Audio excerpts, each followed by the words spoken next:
This ATV rider fractured his face in multiple places, and the way this surgeon rebuilt it was nothing short of a masterpiece.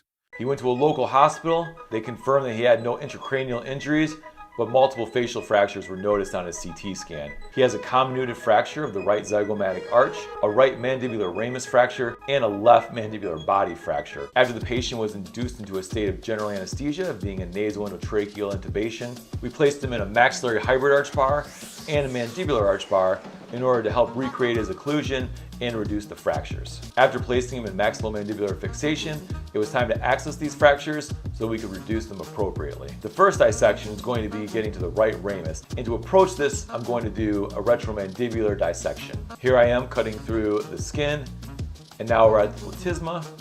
Once we're through the platysma, we're going to go through the SMAS layer, and then do a transparotid approach to get to the pterygomasseteric sling, at which point I'm going to do a subperiosteal dissection to expose this fracture. Here's the fracture coming into view. Once I'm happy with this access, I'm going to pack this site and then move to the left body fracture. The best way to approach it is through the neck, and this way we minimize the risk of potential permanent lip and chin numbness. I reduce the bone using a coker, and then I'm going to place a plate and adapt it to the anatomy of the bone. I'm going to secure this plate using bicortical screws.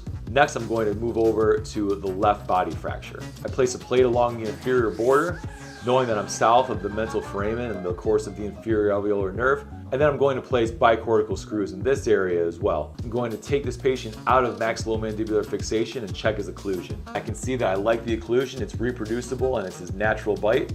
So now I'm going to begin the closure. Here he is back 4 weeks later, and we can see that his occlusion is reproducible, there's no interferences, and he has full range of motion.